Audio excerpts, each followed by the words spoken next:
दोस्तों, आज की कहानी है अब शकुनी।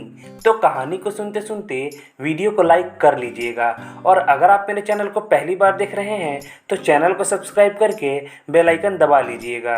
चलिए स्टार्ट करते हैं। अन्ना ने पार्किंग में अपनी कार खड़ी करके उतर ही रहा था कि सामने से स्कूटी से उतरती लड़की को देखकर ठगा सा रह गया। उस लड़की ने बड़ी अदा से हेलमेट उतारकर बालों को झटका तो मानो बिजली सी कौंध गई। उसके स्कूटी खड़ा कर आगे बढ़ने तक वह बड़े ध्यान से उसे देखता रहा। सलीके से पहनी हैंडलूम की साड़ी, कंधों तक लहराते काले बाल और एक एक कदम नाप तोल कर रखती गरिमा से भरी चाल उसके व्यक्तित्व को अद्भुत आभा प्रदान कर रहे थे।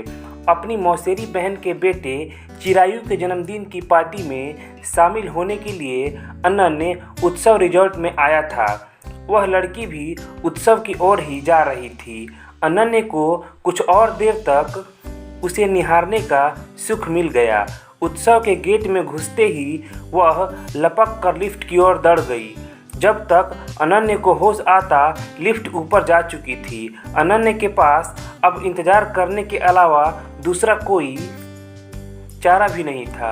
पहली बार उसे धीमी गति से चलने के कारण खुद पर गुस्सा आया। जब वह तीसरी मंजिल पर पार्टी वाले हॉल में पहुंचा तो उसी लड़की को अपनी बहन सुजाता से बात करते देख हैरान रह गया। उसे देखते ही सुजाता खिलखिलाकर हंस दी। तुम शायद इसी की शिकायत कर रही हो, यही पीछा कर रहा था ना तुम्हारा। ठहरो, अभी इसके कान पकड़ती हूँ, सुजाता नाटकीय अंदाज में बोली। मैं खुद कान पकड़ता हूँ दीदी, मैं किसी का पीछा नहीं कर रहा था। मैं तो चिरायु के जन्मदिन की पार्टी में आ रहा था। कोई मेरे आगे चल रहा हो तो मैं क्या करूँ। मैं ऐसे दिल फेंक लड़कों के लटके झटके खूब समझती हूँ। जरा पूछिए इनसे कि ये महाशय मेरे पीछे ही क्यों चल रहे थे, तेज कदमों से चलकर मेरे आगे क्यों नहीं निकल गए थे। अन्ना ने तुम्हें अवनी के इस सवाल का जवाब तो देना ही पड़ेगा। अब बोलो, क्या कहना है तुम्हारा। सुजाता को न्यायाधीश बनने में आनंद आने लगा था। ऐसा कोई नियम है क्या दीदी कि सड़क पर किसी लड़की के पीछे नहीं चल सकते। अनन्या ने जवाब में सवाल खड़ा कर दिया। नियम तो नहीं है, पर इसे पीछा करना कहते हैं बच्चू, और इसके लिए दंड भुगतना पड़ता है। सुजाता मुस्कुराते हुए बोली, ठीक है, आपका यही निर्णय है तो मैं दंड भुगतने के लिए तैयार हूँ। अन्ना ने जोर से हंसा, पर तभी चिरायु आ धमका और बात बीच में ही रह गई। मामा, कितनी देर से आए हो, मेरा गिफ्ट कहाँ है। चिरायु अनन्या की बाहों में झूल गया। अनन्या ने छोटा सा पैकेट निकालकर चिरायु को थमा दिया। इतना छोटा सा गिफ्ट। चिरायु ने मुंह बनाया। खोल कर तो देख, आंखें खुली की खुली रह जाएंगी। चिरायु ने बड़े यत्न से कागज में लपेटा हुआ पैकेट एक झटके में फाड़ा तो उसकी खुशी का ठिकाना न रहा। ओह वाह, वीडियो गेम। मामा, आप सचमुच ग्रेट हो। पापा देखो, अनु मामा मेरे लिए क्या लाए हैं। ध्रुव वीडियो गेम को देखने में व्यस्त हो गए। सुजाता भी दूसरे मेहमानों की आवाभगत में जुट गई। अनन्या का ध्यान फिर पास ही बैठी अवनी की ओर आकर्षित हो गया। उसके लिए मानो अन्य अतिथि वहाँ होकर भी नहीं थे। उसका मन कर रहा था कि वह बस अवनी को निहारता रहे। एक दो बार कनखियों से देखते हुए उसकी दृष्टि अवनी से मिली तो लगा जैसे उसकी चोरी पकड़ी गई हो। जन्मदिन का उत्सव समाप्त होते ही उसने सुजाता से पूछा, दीदी कौन है वह। पहले तो उसे कभी नहीं देखा। किसकी बात कर रहा है तू। सब कुछ समझते हुए भी सुजाता मुस्कुराई। वही जो आपसे मेरी शिकायत कर रही थी। अन्ना ने भी मुस्कुरा दिया। तुझे क्या करना है, तू तो विवाह के नाम से ही दूर भागता है। करियर बनाना है, जीवन में आगे बढ़ने के रास्ते में विवाह तो सबसे बड़ी बाधा है ना। सुजाता ने अनन्या के ही शब्द दोहरा दिए थे। पर दीदी, अवनी को देखते ही मैंने अपना ख्याल बदल दिया है। पता नहीं क्या जादू है उसके व्यक्तित्व में, कुछ बताइए ना उसके बारे में। यही तो रोना है, जिस अवनी को देखकर तुम सम्मोहित हुए हो उसने अपने चारों तरफ वैराग्य और वासना रहित ऐसा आचरण ओढ़ रखा है कि उस तक पहुंचना कठिन है।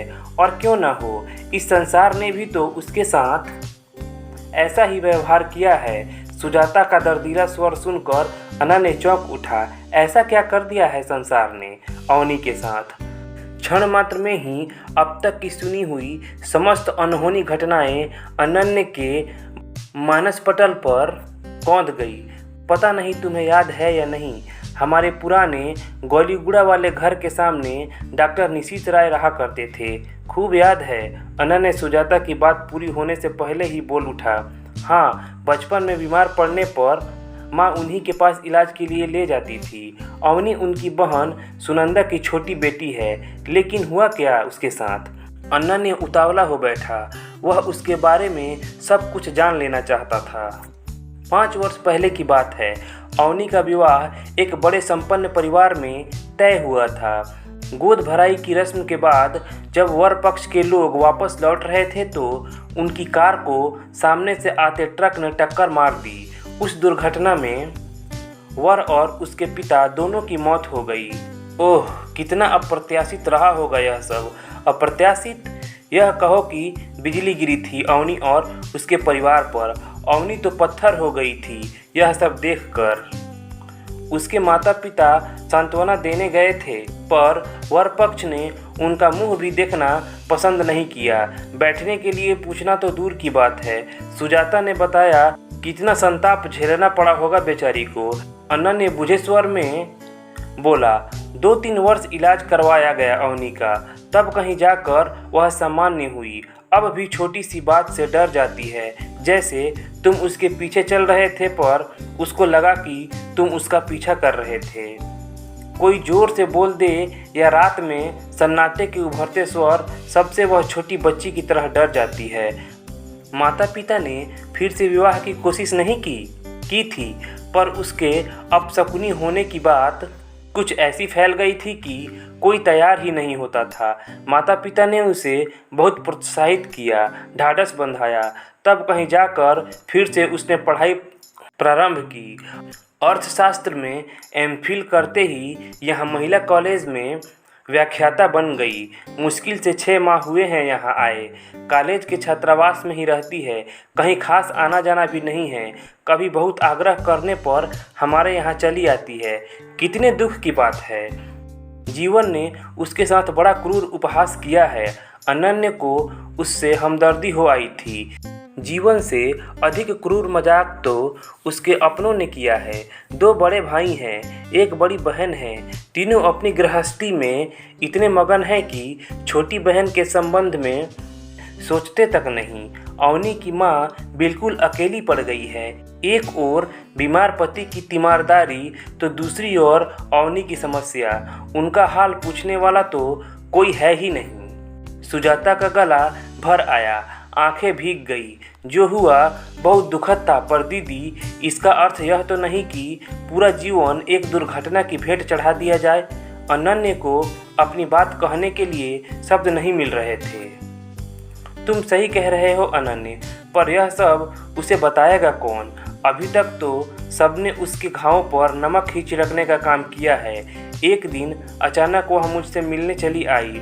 बातों ही बातों में पता चला कि तैयार होकर कॉलेज के लिए निकली तो कुछ छात्राएं उसके सामने पड़ गई। अवनी को देखते ही वे आपस में ऊंचे स्वर में बातें करने लगी कि आज सवेरे सवेरे अवनी मैडम का मुंह देख लिया है, पता नहीं दिन कैसा गुजरेगा। यह बताते हुए वह रो पड़ी। सुजाता ने बताया, इस तरह कमज़ोर पड़ने से काम कैसे चलेगा। उन छात्राओं को तभी इतनी खरी खोटी सुनानी चाहिए थी कि फिर से ऐसी बेहुदा बात कहने का साहस न कर पाएं। अनन्य क्रोध से भर उठा। कहना बहुत सरल होता है, अपनी ही बात ले लो।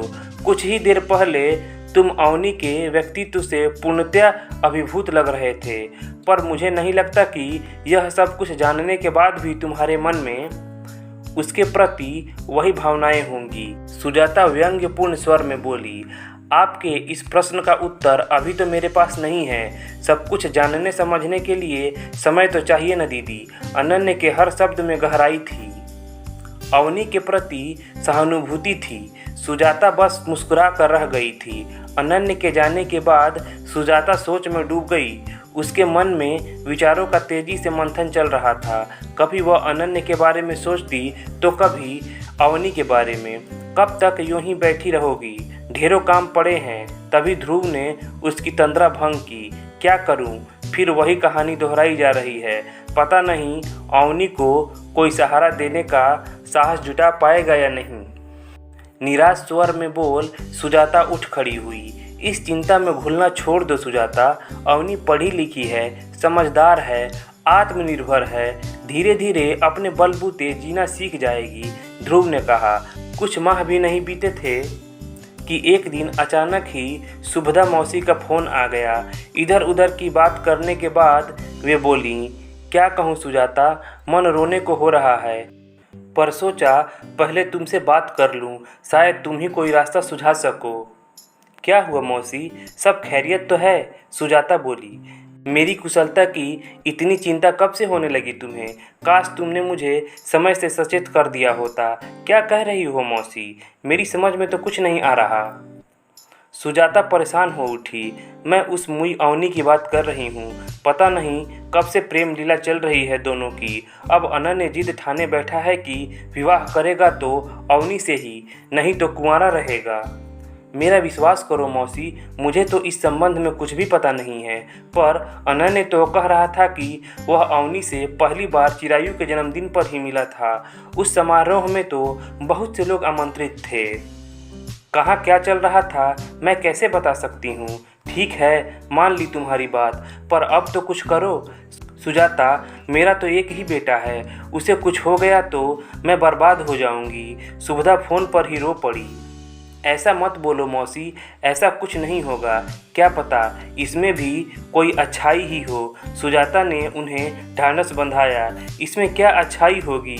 मेरी तो सारी उमंगों पर पानी फिर गया। इससे तो अनन्य कुंवारा ही रह जाता तो मैं संतोष कर लेती। सुजाता, वादा कर कि तू अनन्य को समझा लेगी। ठीक है, मैं प्रयत्न करूंगी मौसी, पर कोई वादा नहीं कर सकती। तुम तो जानती ही हो आजकल कौन किसकी सुनता है। जब अनन्य तुम्हारी बात नहीं मान रहा तो मेरी क्या मानेगा।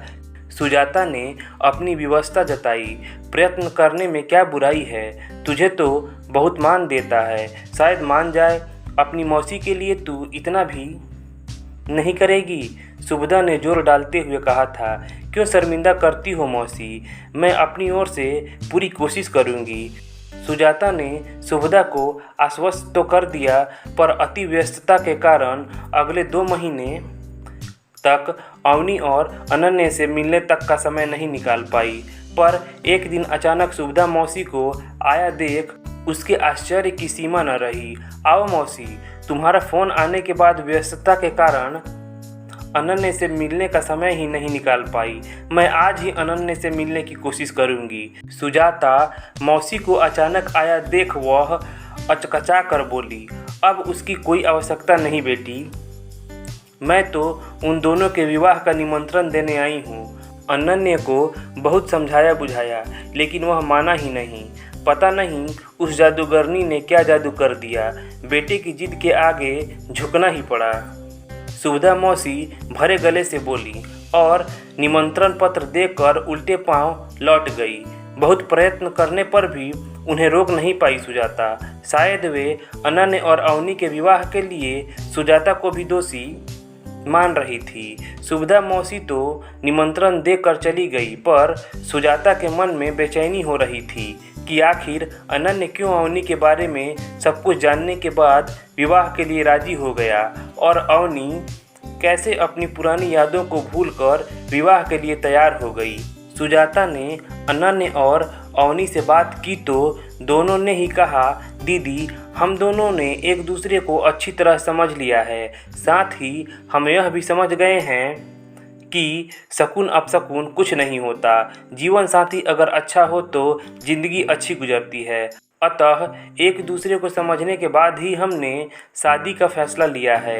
अनन्य और अवनी का विवाह बड़ी धूमधाम से संपन्न हुआ। सुभद्रा मौसी किसी अशुभ की आशंका से सोते हुए भी चौंक जाती थी।